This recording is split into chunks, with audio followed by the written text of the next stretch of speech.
nós estamos diante de um novo indicador do INEP, né, com o indicador de eficiência, e ele estabelece uma correlação em algum momento, e aí você, Marcos, vai dizer qual, com um tema que nós estudamos há 16, 18 anos aqui, né, que é a gestão da permanência.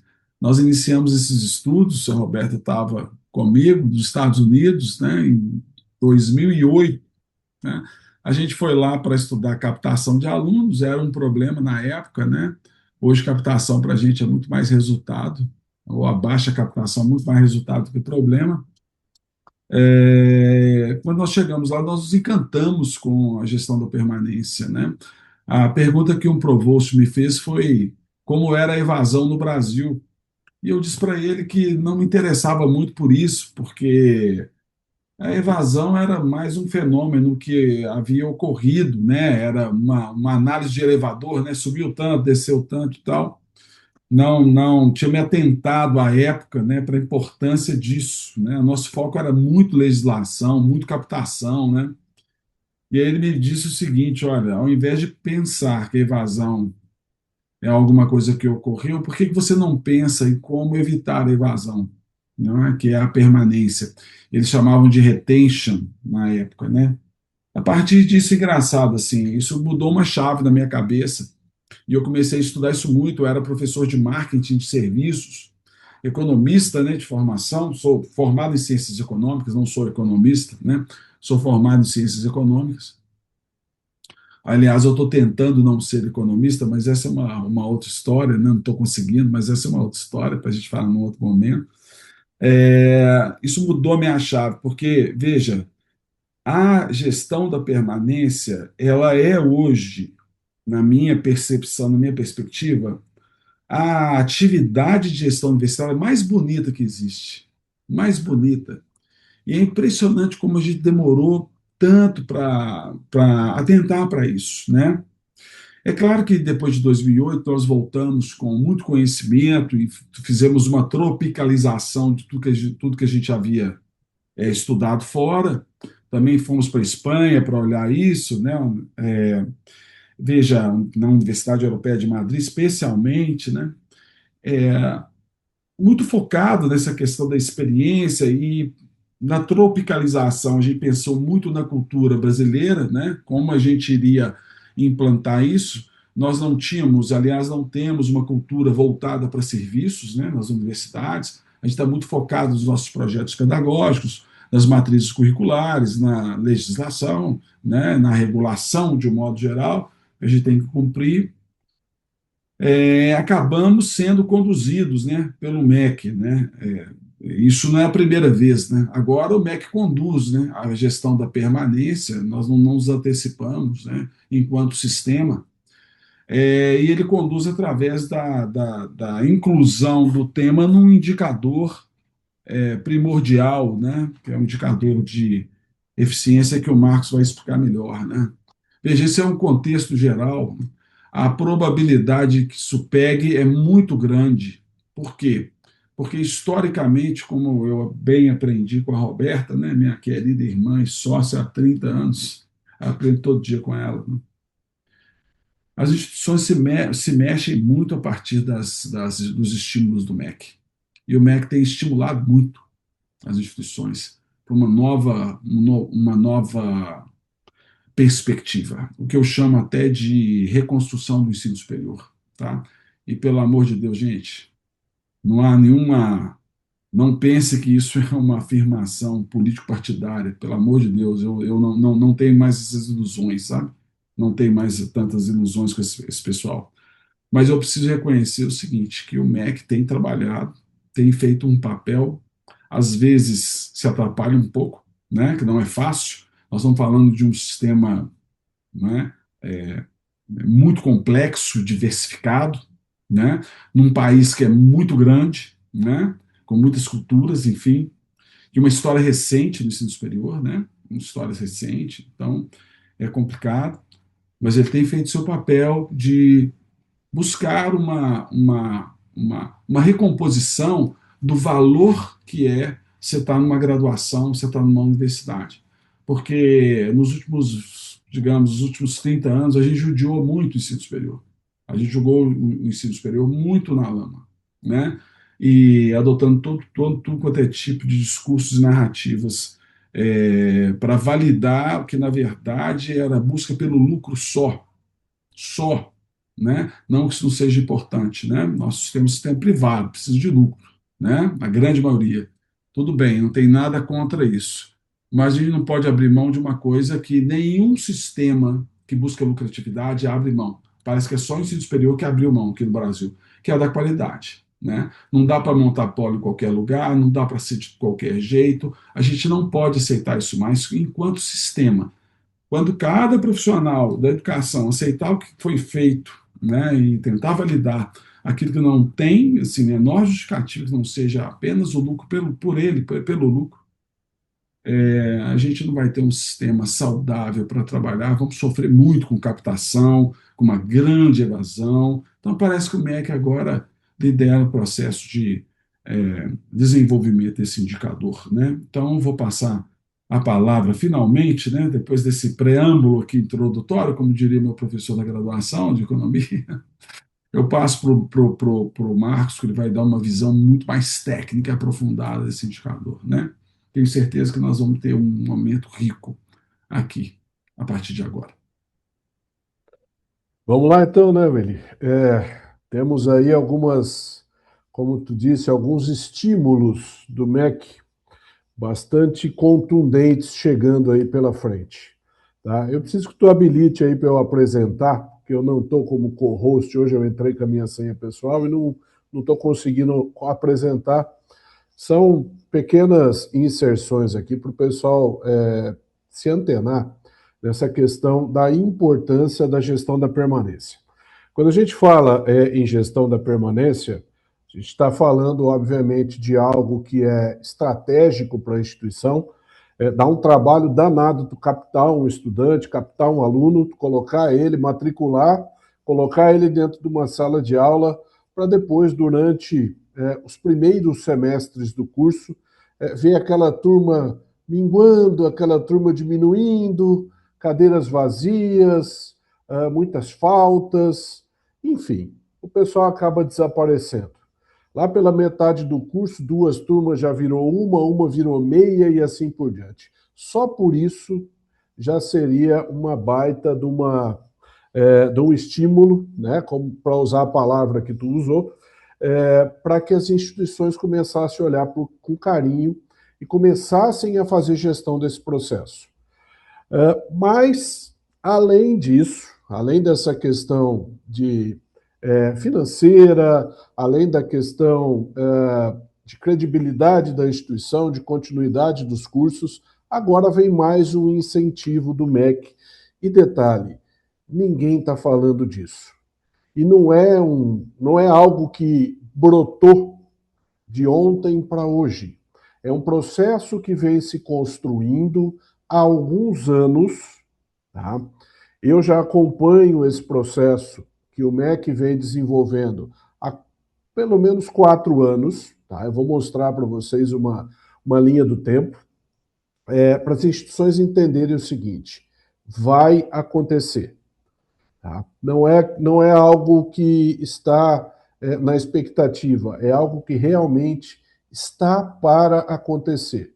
E nós precisamos começar a tomar pé disso e começar a pensar o que nós vamos fazer. Tá? Então eu vou compartilhar com vocês aqui, são poucos slides, tá? Acho que eu já estou apresentando aí, né? Porque eu estou com o monitor só, daí não aparece aqui para mim. Beleza.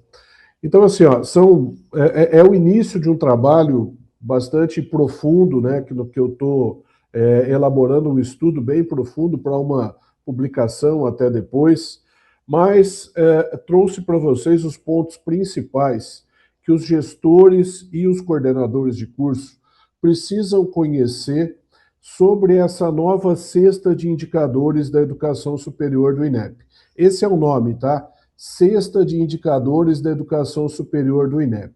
Então, isso tudo está amarrado dentro de uma estrutura que ela vem sendo construída há pelo menos 4 anos, desde 2022, que já há notícia a respeito disso daí, tá? Tá vendo essa telinha do painel? Esse é o painel chamado SIGS, ou Sistema Integrado de Gestão de Instituições de Educação Superior. É o painel que o INEP está criando.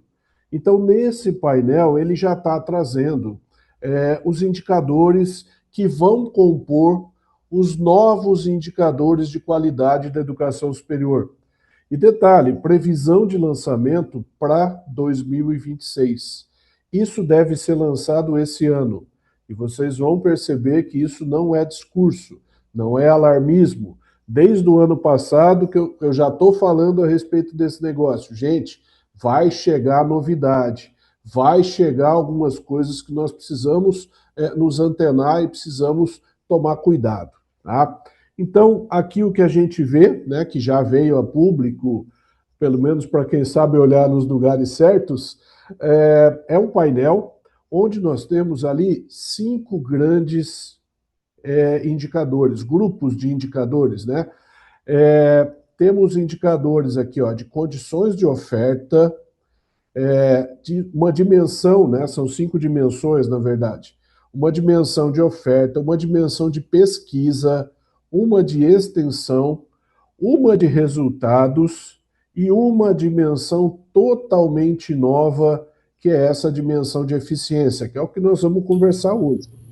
Tá? Hoje nós vamos focar mais aprofundadamente, para não dizer exclusivamente, nessa dimensão que é a dimensão da eficiência.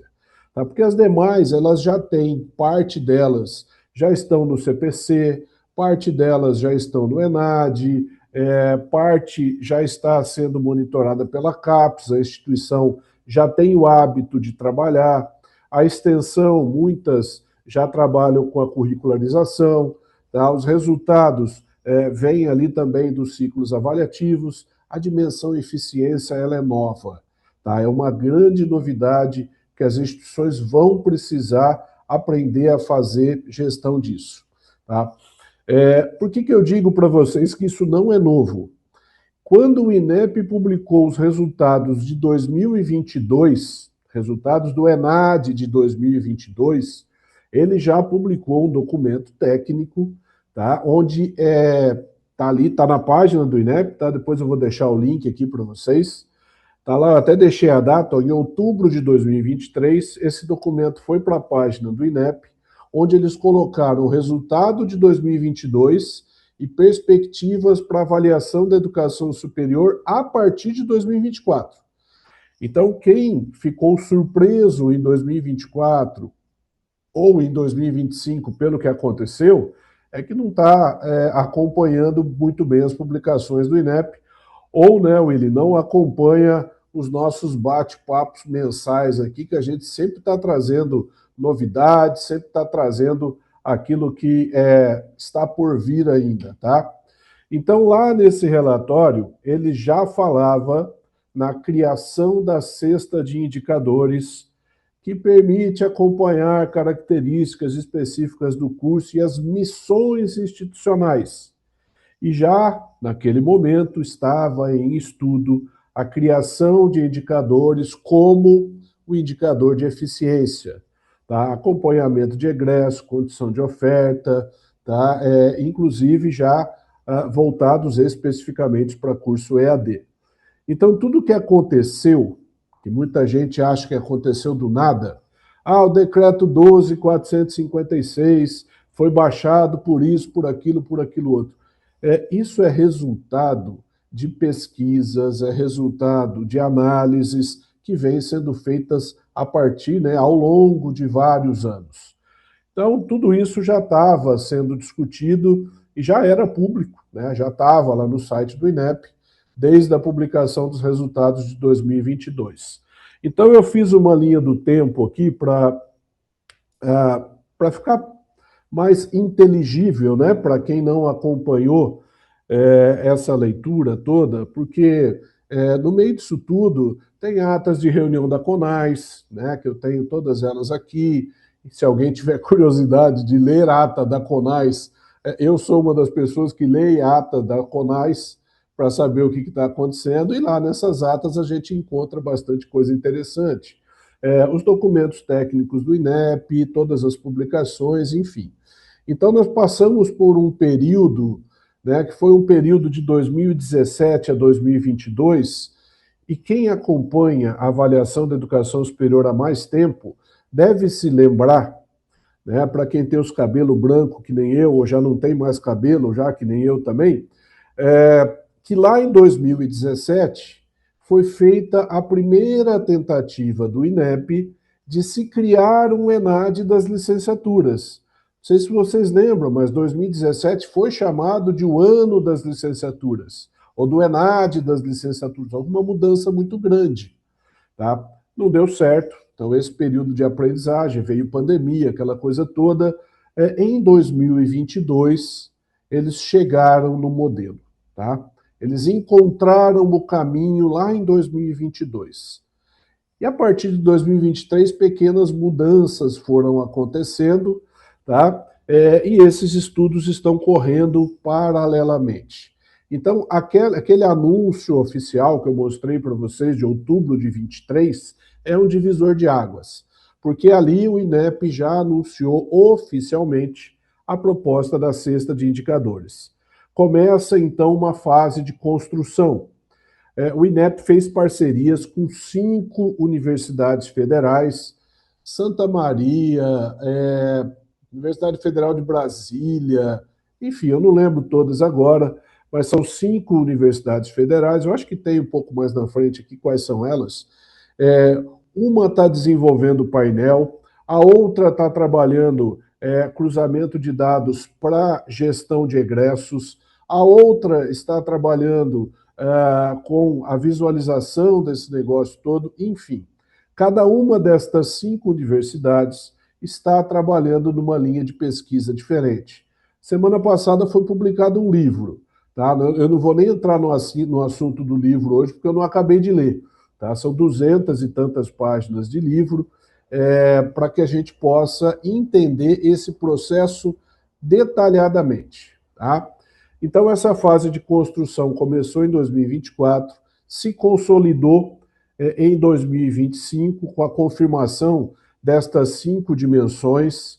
Eu coloquei aqui, né, em abril de 2025, houve um encontro aqui em Florianópolis, promovido pela Ampesc, no qual eu tive o privilégio de estar presente nesse encontro, conversando pessoalmente com o Dr. Ulisses, né, que é hoje o diretor de avaliação superior do INEP, fazendo várias perguntas, e lá nesse evento da Ampesc, como em vários outros que ele fez pelo país afora, né, o Ulisses ele viajou o país em 2025, fazendo eventos e apresentando essa cesta de indicadores.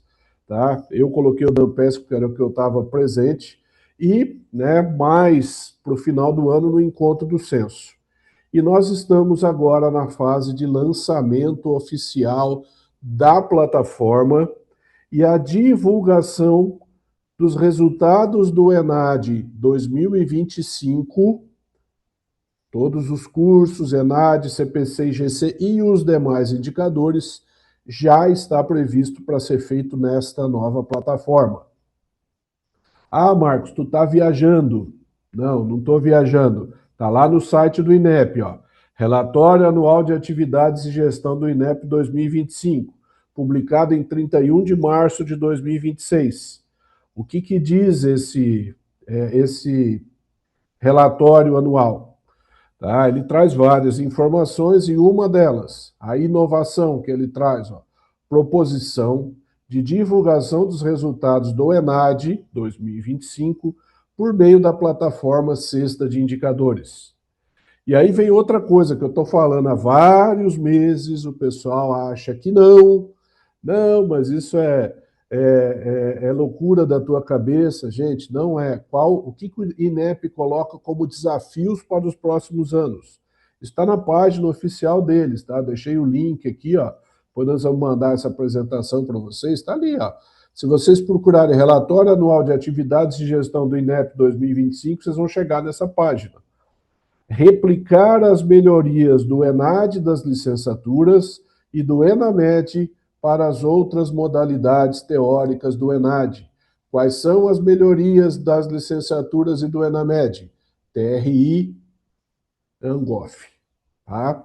Então, podem esperar. TRI e ANGOF vai ser implementado para as demais áreas de avaliação, todos os demais bacharelados, todos os cursos tecnólogos.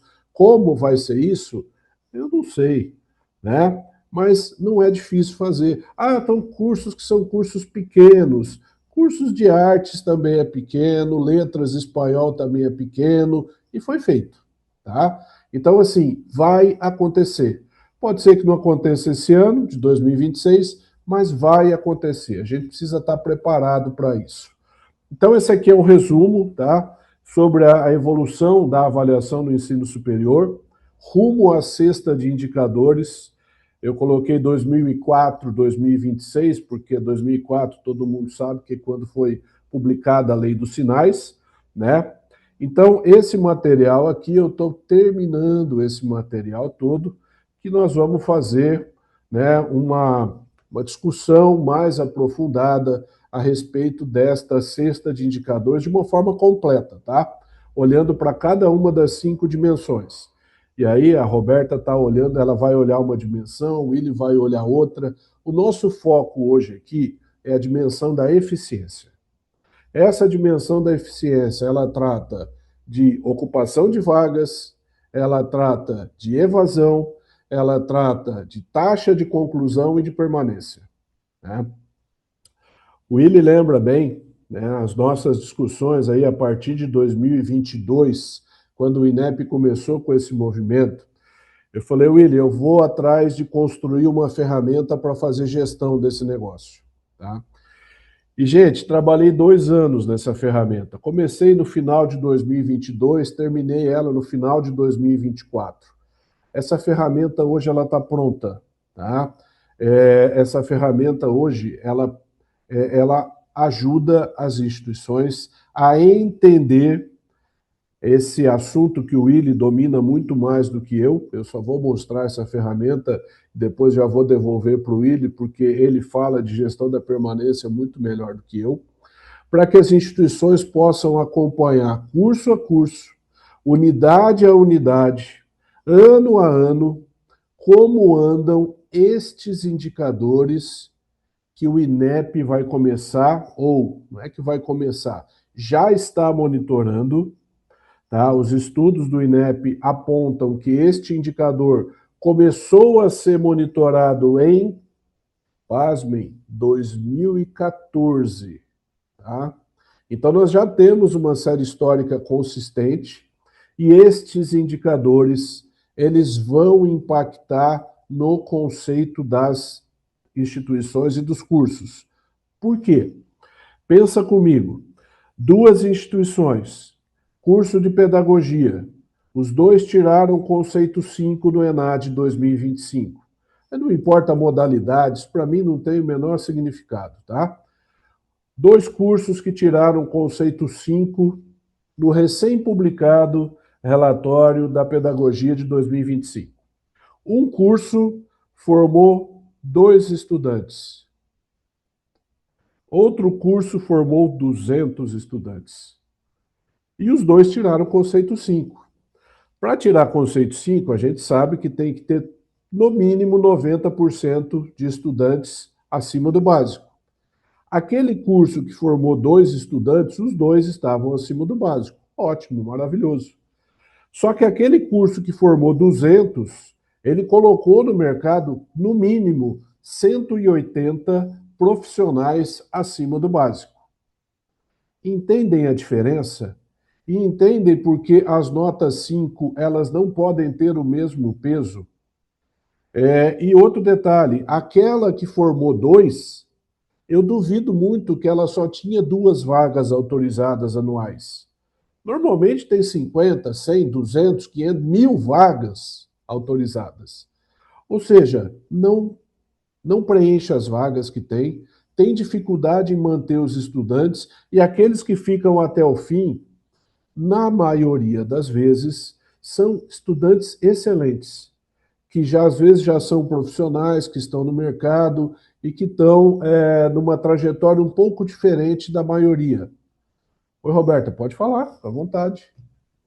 Esse é um cômodo antigo do MEC, né? De avaliar o final, porque eles sempre pensaram em avaliar o processo, porque, veja, no final você vai afunilando, afunilando, e muitas vezes você termina uma turma ali com 4, 5 alunos que são os melhores, né? E o que que aconteceu com os outros no meio do caminho, né? Não Uhum. dá para avaliar. Então, às vezes, você tem uma instituição, um curso que tem uma nota excelente, mas que trabalhou super mal ao longo do caminho com os alunos. Então, esse é um cômodo antigo de avaliar o processo, né? Só esse complemento. E o foco desse indicador de eficiência é justamente avaliar o processo. Então, o MEC ele está procurando não só tirar uma fotografia do final do curso, ele quer conhecer o filme todo. Então, vamos lá. Houve a autorização de funcionamento do curso, saiu o primeiro indicador, o tal do CC, né, que é o conceito de curso, que na realidade é uma promessa que a instituição está fazendo. Olha, eu, né, me comprometo a oferecer essa infraestrutura, a ter este corpo docente, este projeto pedagógico de curso, estes estágios, estas linhas de pesquisa, enfim, uma promessa. Os avaliadores vão lá, verificam se tudo aquilo é exequível, se a instituição não está viajando muito, né, e dá a nota, autoriza, está aqui, beleza, pode começar o curso. Chegou o primeiro ciclo avaliativo, aquele conceito de curso, aquele CC5, ele vai ser confrontado com o CPC, que é o conceito preliminar de curso, que é o momento em que os alunos são avaliados, eles respondem um questionário que traz muitas das coisas que estão lá no instrumento, o corpo docente foi alimentado lá no censo da educação superior, bem ou mal, certo ou errado, ele foi alimentado. Agora, como é que o INEP avalia a trajetória? Tá? E detalhe, hoje nós estamos falando de um indicador de eficiência na cesta de indicadores, e aí coloquem as barbas de molho, existe um indicador que trata da trajetória docente. Ou seja, ano após ano, existe um indicador que vai monitorar. Olha, no ano do ENAD, coincidentemente, a instituição tem X doutores e mestres. Nos anos que aquele curso não passou pelo ENAD, a instituição não tem mestres, doutores, parciais e integrais. Então, tudo isso está sendo cruzado, tudo isso está sendo verificado, e tenham certeza que vai ser pior do que a malha fina do imposto de renda. Tá? Podem esperar. Então, esse é outro indicador que nós vamos conversar numa outra hora, tá? Mas eu também já estou indo a fundo nele, porque isso vai dar uma dor de cabeça para a instituição do tamanho de uma semana, tá? Mas deixa eu mostrar para vocês essa ferramenta que nós desenvolvemos, né, em parceria, inclusive, com o pessoal da Consai, que tem nos ajudado bastante também nesses estudos, tá? Só para vocês terem noção do que vem pela frente. Deixa eu achar aqui, guia do Chrome, achei aqui, ó. Tá? Esse daqui, pessoal, deixa eu colocar isso em tela cheia, fica mais fácil da gente ver. Esse daqui é uma ferramenta, é um BI que foi desenvolvido já, ele já está sendo testado há pelo menos 1 ano e meio, tá? Internamente a gente já vem utilizando, a gente já vem fazendo estudos com ele. Eu já tenho aqui nele os ciclos avaliativos, ó, desde 2011, 2010, tá? Que é a série histórica que o INEP publicou.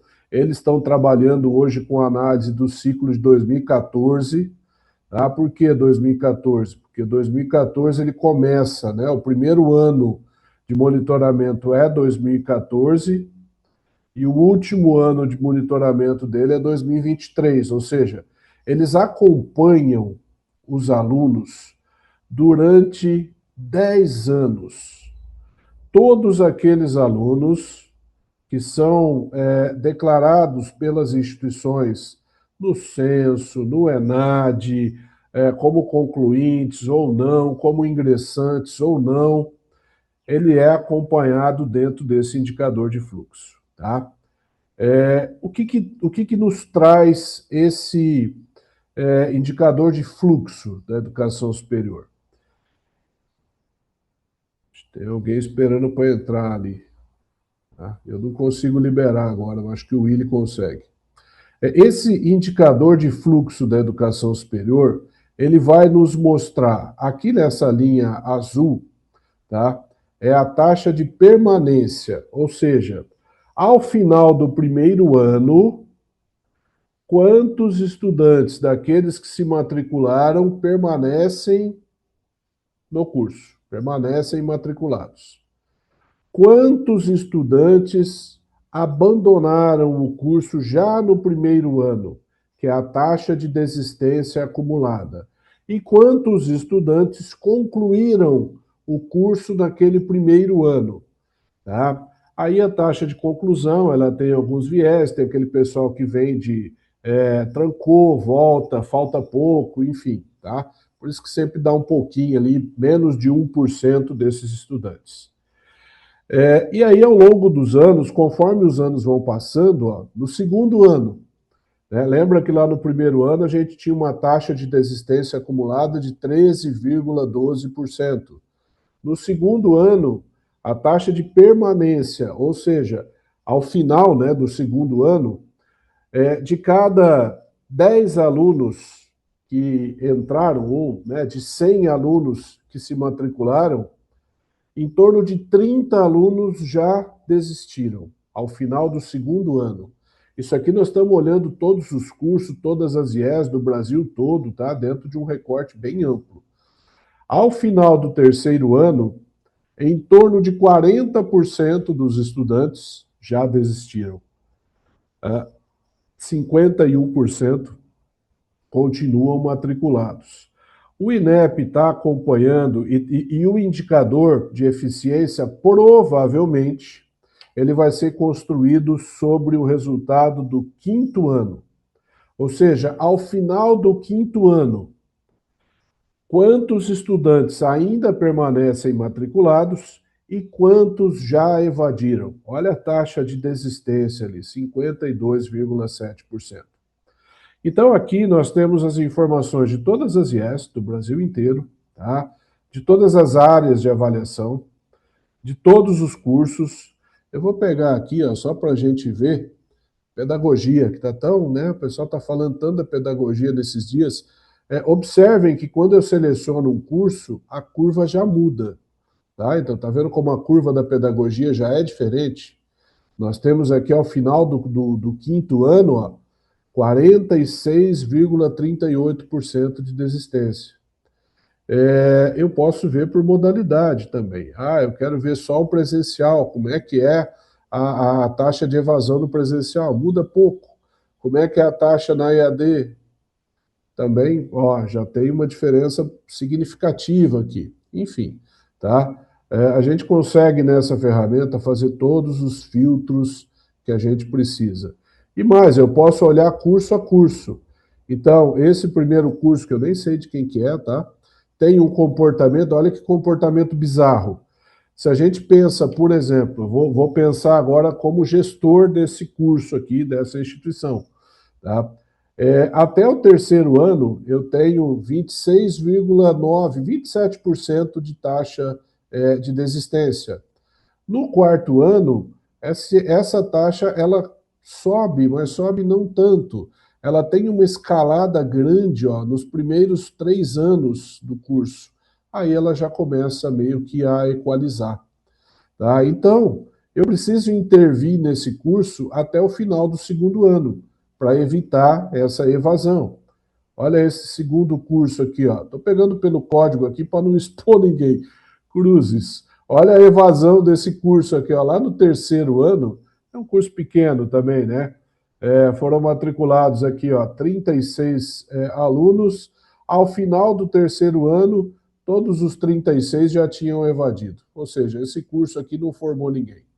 Tá? Não sei quem é o curso, enfim, deve ter acontecido algum problema. Não é natural isso daqui. Esse outro curso aqui, ó, tem um comportamento já diferente. Ele já escala a taxa de desistência até o quinto ano. Enfim, é uma ferramenta de gestão, é uma ferramenta que dá uma visão bastante ampla, né? Além disso, a gente tem aqui ó, a taxa de permanência, a taxa de desistência e de conclusão, e um comparativo aqui entre esta instituição, que vai aparecer o nome dela ali embaixo, deixa eu esconder, um comparativo dessa instituição com a média Brasil, tanto na permanência, tá? Então lá, a instituição é a linha azul e a média Brasil é a linha, sei lá, vermelha. Tá? Na desistência aqui também, ó, essa instituição ela tem, ao final do primeiro ano, uma taxa de desistência menor do que a média Brasil. Só que quando a gente olha para o terceiro, para o quarto ano, para o quinto ano desse curso, nós já temos um resultado significativamente superior à média Brasil. Ou seja, precisa de um olhar de gestão, a gente precisa começar a acompanhar esses indicadores, se não pela questão da sustentabilidade da instituição e do curso, agora por conta, né, como o Willy colocou lá no início, desse incentivo que o INEP vai nos dar, que é, falando bem diretamente, trocando em miúdos, diminuir o conceito das instituições que não tiverem bons indicadores. Então, se eu tenho muita vaga ociosa, eu preciso já começar a pensar, considerar em diminuir o meu número de vagas autorizadas. Por quê? Quanto mais vaga autorizada eu tenho e quanto menos matrícula eu tenho, maior a minha ociosidade. Ou seja, o meu indicador vai puxar para baixo. Se eu tenho uma taxa de desistência, uma evasão muito grande, por exemplo, acima da média nacional, eu preciso começar a entender, eu preciso começar a pesquisar, a analisar e entender por que a minha taxa de desistência está acima dos meus concorrentes ou está acima do mercado. Alguma coisa está acontecendo no meu curso. Será que é o meu projeto pedagógico? Será que é o meu sistema de avaliação? Será que é o meu corpo docente? Será que é o quê? Eu preciso entender isso para poder fazer gestão disso. Então, se eu não olho, eu não consigo entender. Né? Vou dar um exemplo bem, assim, para mim, muito impactante. Tá? Eu estava em uma instituição e eu comecei a discutir com o reitor da instituição, estava o reitor e o pró, sobre evasão. E aí eu perguntei para ele, tu sabe qual é o teu índice de desistência, o teu índice de evasão? Sei, 6%. Eu falei, nossa, que beleza, tá? Que maravilha. Eu já sabia, porque eu já fazia 1 ano e meio que eu estava estudando esse painel, eu já sabia que a taxa média de evasão daquele curso específico era em torno de 45%. Aí eu virei para ele e falei, tá, podemos olhar? Vamos ver? Não, vamos ver, vamos ver. Aí eu abri o painel, selecionei a instituição dele, selecionei o curso, fiz todas as seleções e falei, olha, a tua taxa de evasão, inclusive, é maior do que a média nacional. É maior do que a média de mercado. Como assim? Tu tem uma evasão maior do que 50%. Não, não pode. A vida inteira o coordenador me falou que era 6%. Tá? Esse é o número que eles apresentam para a gente todo final de semestre. Eu falei, então é 6% a cada semestre. Agora acumula isso até o quinto ano, que era um curso de 5 anos, era uma engenharia, acumula isso até o final do quinto ano. Eu falei, então pensa comigo, você matricula 40 alunos nessa turma. Quando eles entram, né, para você fechar a turma, você precisa de 40, né? É isso aí. Quando tu vai na formatura colar grau, Tem 40? Ele falou, não, capaz. Quando tem 10 é muito. Eu falei, então, meu querido, a tua taxa de desistência não é 6%. Esse cara ficou apavorado. Por quê? Porque ele descobriu, naquele momento, que ele estava fazendo uma gestão separada em caixinhas. Ou seja, eu estava olhando para o semestre e 6% do semestre para ele estava louco de bom. Só que 6% aí tu acumula, aí tu. Não, cara, isso dá um rombo no caixa, tá? O pessoal da contabilidade costuma chamar isso de lucros cessantes. Ou seja, são receitas que a instituição começa a perder ao longo do processo, tá? Então, como eu disse, se não bastasse essa questão financeira e estratégica, nós temos agora o MEC que vem com esse novo indicador. Willy, o que eu esqueci por aqui, meu caro? Me diga, como diria Silvio Luiz, me fale o que só você viu nesse É, processo todo. Temos alguém com a mão levantada ali vou também passar já? para o Vamos lá. Clarkson. Clarkson, pode falar, querido. Boa tarde, Marcos. Prazer enorme estar Boa aqui, tarde. ouvindo um tema tão desafiador sobre Uhum. que é a taxa de, né, que é a gestão de permanência. E eu queria te provocar, na verdade, assim, Ui, com uma pergunta. E aí, essa pergunta, na verdade, ela vai no seu senso mesmo, assim, de visão, né, estratégica para as instituições. A gente sabe que lidar com números brutos e números relativos talvez seja algo muito mais fácil de poder reportar taxa de permanência do que, por exemplo, olhar para os motivos que levam os alunos a poderem, né, desistir do curso, trancar, ou pedir transferência, enfim. Porque eu acho que esse conglomerado aí todo vai fazer parte dessa taxa de permanência, né, dos alunos por curso. Mas quando a gente olha para as dimensões disso, como, por exemplo, a realidade que a gente tem hoje, inclusive de políticas públicas no Brasil, como nós tivemos, por exemplo, há alguns anos, o aumento das bets, que impactou, por exemplo, na taxa de dívidas de jovens em idade universitária, que fizeram com que muitos também desistissem porque já não tinham dinheiro para poder pagar as mensalidades.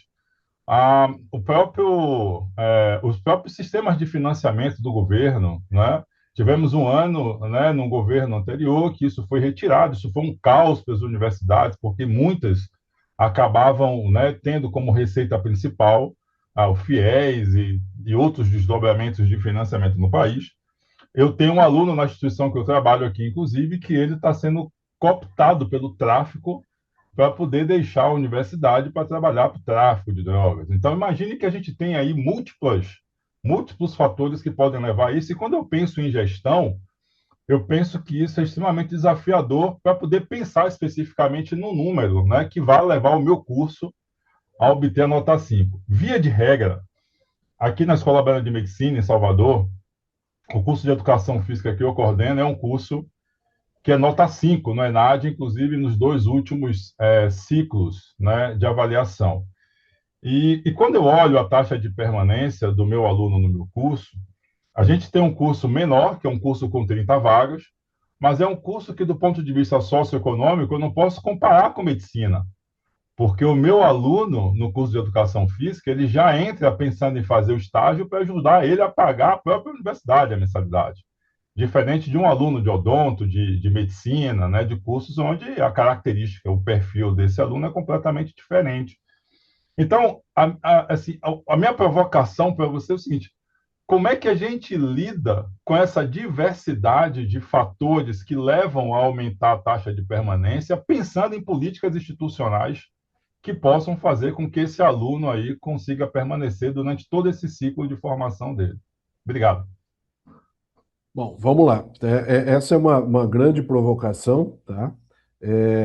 O Willy tem algumas novidades ali que ele vai anunciar aqui ao final desse nosso breve encontro, tá? Existem caminhos, nós já trabalhamos com algumas ferramentas mais focadas na instituição, tá? Então, acho que se vocês tiverem interesse aí depois em até conhecer essa ferramenta, Clarkson, acho que é interessante sim, né? Para a Baiana, que tem essa estrutura toda, é uma ferramenta que a gente trabalha a gestão da permanência, manda um WhatsApp aí para a gente, nós vamos marcar essa apresentação para ti. Enfim, né, eu não posso compartilhar ela aqui na tela agora, porque tem inclusive nomes de alunos. Mas o que nós conseguimos entregar para a instituição? Qual é o aluno que hoje tem o maior risco de evasão e por quê? Então, a gente leva em consideração vários fatores, tá? E estas políticas internas, elas dependem desses fatores. É lógico que o curso de educação física, ele tem uma característica diferente, né, dos cursos da área da saúde, como você bem citou. Mas o aluno, ele tem as suas características. Então, a gente consegue acompanhar por dados históricos dele, por históricos de nota, por históricos financeiro, por históricos de frequência, isso falando do que já passou. Do semestre corrente, a gente acompanha mensalmente tudo o que acontece e é registrado dentro do sistema acadêmico de vocês. Tá? E isso gera para a instituição os caminhos. Né? Hoje, se eu te dissesse, qual é um excelente caminho para você ter uma política institucional? A maioria, eu tenho certeza que vai pensar assim, isso passa pelo financeiro. Aqui em Santa Catarina, não. Aqui em Santa Catarina não existe quase um problema financeiro por causa dos programas de bolsa do governo do estado.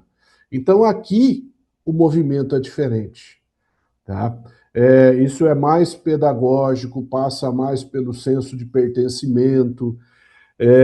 Então, a resposta para essa tua pergunta, Clarkson, é um grande depende. Depende da tua instituição, depende do perfil do teu estudante e depende do problema que vocês têm. Né? A instituição que nós acompanhamos aqui durante 1 ano e tanto, né, nessa ferramenta, nós descobrimos que o problema lá, apesar de ser uma instituição que não é de Santa Catarina, tá, é uma instituição grande, o problema não era financeiro. Existiam problemas em determinados projetos pedagógicos que bloqueavam o avanço do aluno, ele ficava indignado e simplesmente ia embora. Tá? Então pode ser esse um grande caminho. Passa pela revisão de projetos pedagógicos, passa pela revisão de políticas financeiras, passa pela revisão de um sistema de avaliação bem construído, progressivamente, de uma forma que o aluno ele comece a desenvolver os seus níveis cognitivos de uma forma progressiva. Então, são vários os fatores que influenciam nisso. A gente precisa de mais um encontro de pelo menos umas 2 horas, né, Willis, só para falar desses fatores. A Vanessa está com a mão levantada também, vamos deixar a Vanessa falar. Eu sei. Obrigada. Primeiramente, parabéns, professor Marcos. Excelente o seu esclarecimento. Eu acho que se a gente lê, talvez não tivesse esse esclarecimento tão bom como foi feito aí pelo senhor. Muito obrigada.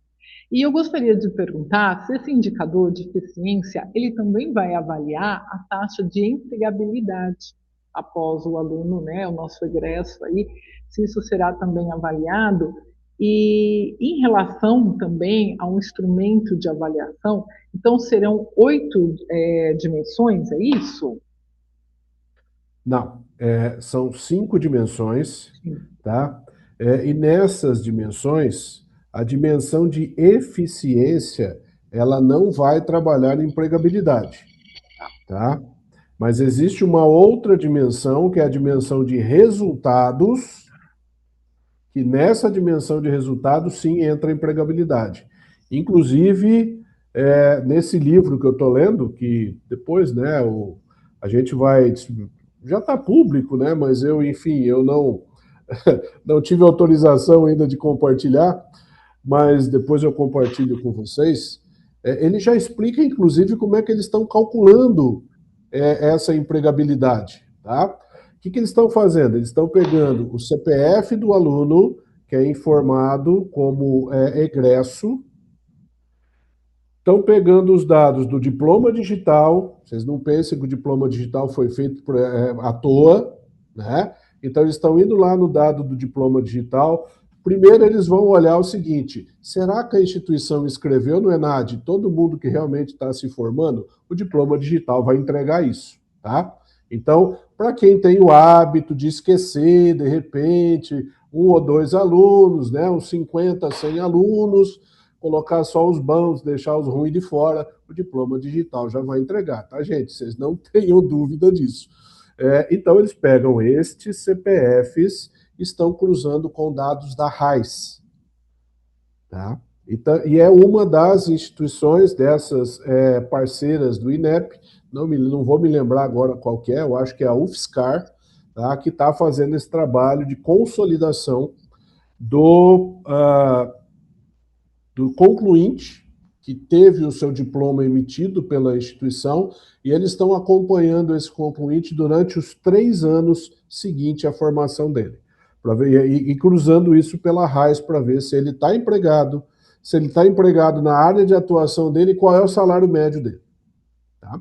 Porque, né, INEP, Brasil, governo, eles têm os dados do CPF de todo mundo. Nós não temos.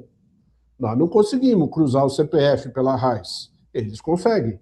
Né? Por isso que eu falo, a malha fina vai ser pior do que a do imposto de renda. Então, essa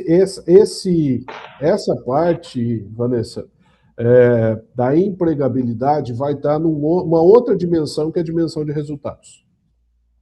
Muito obrigada, muito obrigada. Imagina. Marcos, eu queria voltar só na questão com o Clarkson, que eu acho que é importante para a gente analisar. A gente faz gestão só sobre aquilo que a gente tem condição de impactar.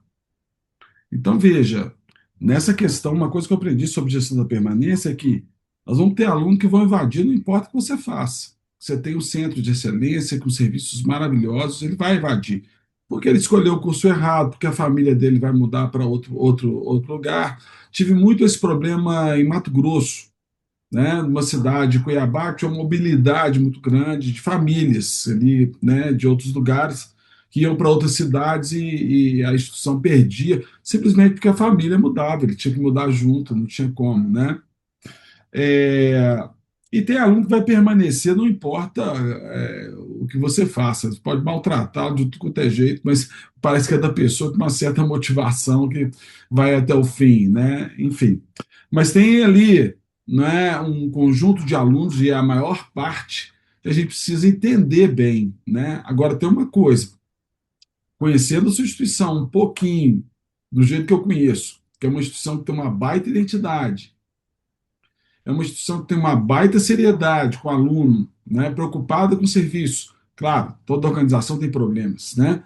Mas vocês não têm problemas de falta de DNA educacional, certo? E isso o aluno sente como um valor. É bem provável que você tenha um problema externo, como uma baixa capacidade financiar os estudos, os alunos financiaram os estudos ou bolsas, e que sobre isso você tenha que agir de alguma maneira. Não sei como, mas você precisa pensar nisso, se realmente for esse problema. Mas antes de agir sobre isso, você tem que saber se é isso mesmo. Tá? Uma vez eu acho que eu estava até com a Roberta, na Universidade de Vanderbilt, que fica em Nashville, no Tennessee, uma instituição que está entre as 25 melhores dos Estados Unidos, e ela cobra caro. Né? E o vice-presidente de marketing, né, lá não é pró-reitor, reitor é presidente, né, e o pró-reitor é vice-presidente, o VP de marketing chegou cheio de papelada na mão, no maior generosidade com a gente, para dizer o seguinte: olha, o meu maior problema aqui é o seguinte, eu preciso de alunos de alta qualidade que pode pagar. Só que esses caras não querem vir para o Tennessee. Eles não querem vir aqui para Nashville. Para eles é uma roça isso aqui. Eles querem ir para Caltech, querem ir para Nova York, querem ir para Los Angeles, querem ir para o Vale do Silício. E eu busco esse tipo de aluno. Veja o tamanho do problema que esse sujeito tem. Né? Mesmo com uma marca da Vanderbilt, né, respaldando, e o endowment deles lá era de 3,5, 3,4, Roberta, bilhões de dólares, isso em caixa. Né? Veja como é esse problema. Né? Enfim, trazendo para a nossa realidade aqui, né? Existe uma questão Pode existir uma questão relevante que você não tem gerência sobre ela, né? Mas é importante que você conheça isso bem, até para que você possa buscar caminhos. E eu vou falar isso para você e vou falar para todas as pessoas que estão aqui. Olha, criem os núcleos de gestão da permanência. Eu estou falando isso desde 2008. Tá? Comece a estudar isso, para você saberem o seguinte: o que é evasão? E isso não é básico que eu estou dizendo, não, gente. Transferência é evasão para vocês? Cancelamento é evasão para vocês? Sair de um curso e ir para outro curso da mesma instituição é evasão para vocês? O aluno sumiu, é evasão para vocês? Tudo isso pode ser e pode não ser evasão, né? Tudo isso não. 90% disso que eu falei pode ser e pode não ser evasão. Você precisa dizer o seguinte, organizar assim internamente o que é evasão para a instituição e até para curso. Outro ponto, como medir a evasão.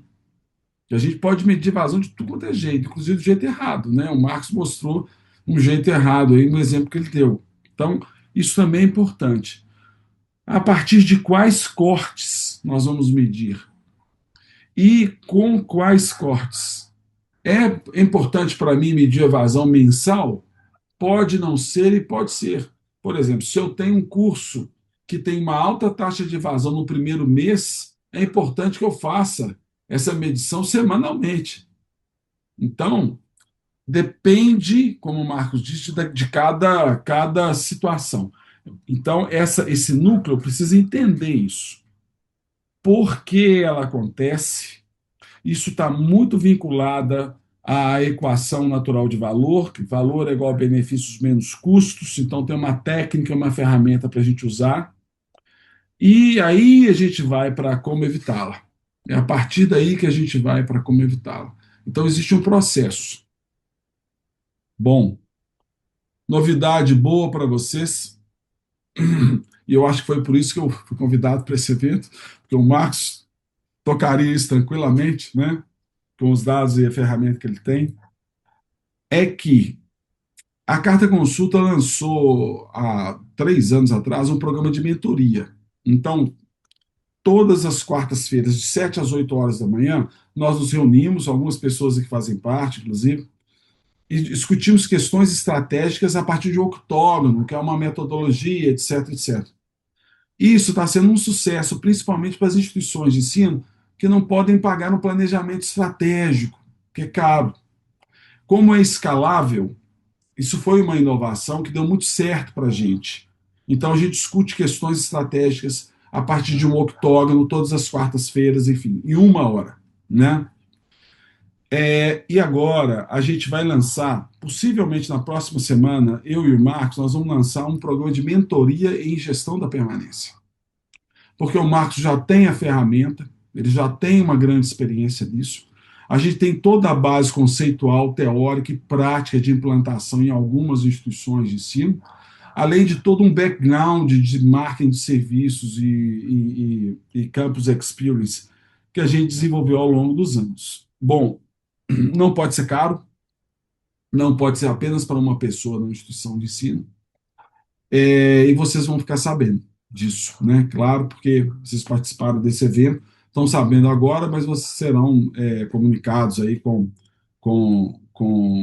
inclusive com uma indicação da metodologia que nós estamos finalizando para trabalhar essa mentoria. Serão encontros de 1 hora, possivelmente quinzenais, a gente não sabe se são quinzenais ou semanais, mas voltados para um trabalho com esses núcleos. Então, nós vamos ter as reuniões coletivas, depois nós vamos ter as reuniões individuais, para tratar e orientar cada núcleo desse. Por quê?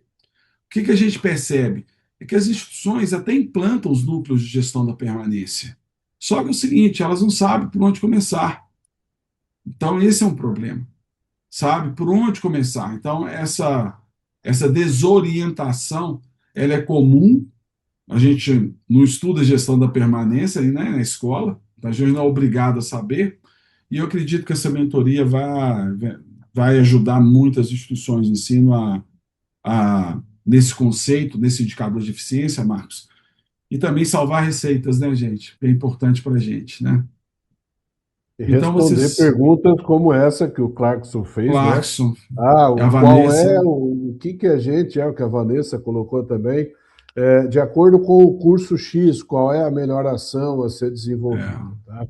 E eu vejo assim, o grande foco, né, desse estudo e dessa mentoria e desse aprofundamento na gestão da permanência é a gente entender, primeiro, quando que ela acontece, por que ela acontece e o que eu faço para mitigar, né? Porque evitar, a gente sabe que 100% não vai evitar, mas para mitigar, né? No nosso acompanhamento do ano passado, 10% dos alunos que foram identificados como os maiores riscos de evasão, destes 10% dos alunos, quase todos eles realmente evadiram, né? De acordo com o indicativo daquela ferramenta, quase todos evadiram.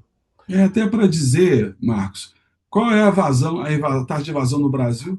Que o pessoal publica, quer dizer, pô, Sabe? é totalmente fora da realidade, é Totalmente muito fora. maior do que o pessoal fala, né? Ô, Exatamente. Paula, desculpa, Paula, entrei na sua frente, desculpa. Imagina, é um bate-papo. Boa tarde, tudo Boa tarde. bem? Boa Eu, tarde. tudo certo, professor? Certinho, bom te ver. Obrigada. É, professor Marcos, quando você cita essas 5 dimensões, são as novas dimensões do instrumento, certo? Não, tem nada a Ah, ver com o instrumento de avaliação, tá? ok, Essa aqui é uma cesta de indicadores. Os ok, instrumentos de avaliação vão contribuir para estes indicadores. certo, ok. E sobre essa mentoria, ela precisa obrigatoriamente estar vinculada à ferramenta, ou a gente pode trabalhar essa questão da mentalidade, as possibilidades, construir esse caminho, até nesse sentido de autonomia para a gente personalizar para a prática da instituição. É possível? Sim, totalmente. A ferramenta ela é utilizada durante a mentoria. A gente vai trabalhar junto com vocês, levantar dados, mostrar dados, mas uma coisa não tem nada a ver com a outra, tá? Mentoria é um processo, ferramenta vamos dizer assim, é um apoio que vocês vão ter durante esse processo. Ô, Paula, Ok, tem uma coisa que funcionou muito na nossa mentoria. Nós criamos um ambiente virtual de aprendizagem, que a gente chama de ambiente virtual de operação da mentoria, onde todas as reuniões ficam gravadas e as instituições que participam, elas têm a autorização de usar essas reuniões nas suas reuniões internas. Eu estou te falando que você falou de mudança de mentalidade, né? Então é muito uhum, legal quando você fala assim, olha o que esse especialista está falando, olha o que ele disse nessa reunião. Então você tem acesso a esse material. Com o passar do tempo, a gente está finalizando o terceiro ano da mentoria estratégica. Lá, nós vamos ter 96 reuniões gravadas para que as instituições podem utilizar nos seus treinamentos internos. Então, é isso que a gente quer criar só para a gestão da permanência, sabe? Então, as reuniões serão exclusivamente para falar de gestão da permanência. E são reuniões práticas, reuniões de 1 hora, que o tempo urge, né? Hoje em dia tem que ser tudo muito rápido, que ficam gravados, que você pode usar para fazer esse, digamos, esse deslocamento de mentalidade da turma que você precisa. legal. E aí, uma última consideração. Eu achei bem importante essa questão de estruturar a linha de corte, o conceito, se transferido é evasão, se o que que é um aluno evadido e o que que é um aluno que permanece, né? E aí eu queria ouvir um pouco o que que vocês têm considerado. Vocês têm personalizado para cada realidade, mas um aluno transferido, ele é contabilizado como evasão, por Depende. exemplo, tá? Desculpa, Paula, te interrompi. Não, a pergunta é se eu vou olhar para cada curso, porque talvez ele seja evadido no curso, mas não na taxa da instituição. Então, vocês têm visto isso de forma padronizada, ou a gente precisa construir um entendimento para cada cenário? Olha, é complicado a gente construir um entendimento para cada cenário, embora a análise seja por cenário. Não é? É muito importante pegar como referência, eu gosto de dizer isso, o mesmo conceito que o MEC utiliza, tá? Vai na mesma direção que a gente se dá bem. Porque senão a gente cria uma realidade paralela e a nossa mente é danada para puxar o rodo na gente, né? E aí, só para a gente ter resultado positivo, a gente acaba se enganando. Veja, um aluno que saiu, agora vamos para as circunstâncias, um aluno que saiu de um curso e foi para outro curso da mesma instituição, ele é evasão para o curso onde ele saiu, mas ele não é evasão para a instituição. Concorda comigo? Que ele não saiu do sistema educacional da instituição. O aluno que para de estudar, ele não vai fazer mais graduação em instituição nenhuma, ele saiu do sistema. Então é uma evasão do sistema. Não só a evasão da instituição, não só a evasão do curso. Né? Um aluno que tranca a matrícula pode ser considerado uma evasão do semestre, do período, e não do curso. Né? Então, assim, a gente precisa conhecer isso, estabelecer esses marcos conceituais de uma maneira bem clara, sabe? Até para entender o seguinte: a maior taxa de evasão está em alunos que desaparecem de um turno para outro, de um período para outro. Desaparecem, não sabe por quê. Então, isso aí é uma coisa que precisa ser atacada logo de cara, sabe? Então, é muita coisa que para a gente conversar lá na mentoria, Paula. Obrigada, obrigada, gente. Nada. Imagina. Marcos, podemos finalizar, gente? Mais alguma consideração, algum ponto para a gente trabalhar antes de fechar? Acho que sim, Vili, né? Assim, ó, o nosso primeiro objetivo era o alerta para as instituições, ou seja, a cesta de indicadores está chegando, tá? E as maçãs que estão ali dentro dessa cesta não são agradáveis. A gente precisa começar a mudar o nosso foco, nossa forma, tá, de pensar a gestão, tanto do curso quanto da instituição. Antes bastava eu ter bom CPC e em cursos grandes, né? Porque o bom CPC no curso grande me garantia um bom IGC na instituição. Agora essa realidade vai mudar. Um curso grande com bom CPC, mas com um indicador de eficiência baixo, ele pode puxar o meu indicador para trás. Tá? Ou com uma empregabilidade ruim, ele pode puxar o meu indicador para trás. Então, nós precisamos mudar ou, né, ampliar um pouquinho a nossa forma de enxergar a gestão. Eu acho que esse é o Exato. grande recado de hoje, né? Além da novidade da mentoria, que eu acho que vai ser bem interessante. Tá?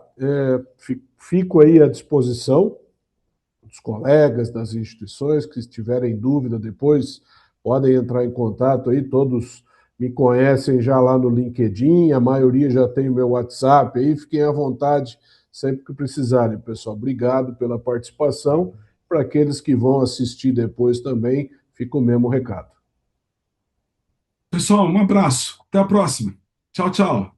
Tchau, tchau, até a próxima.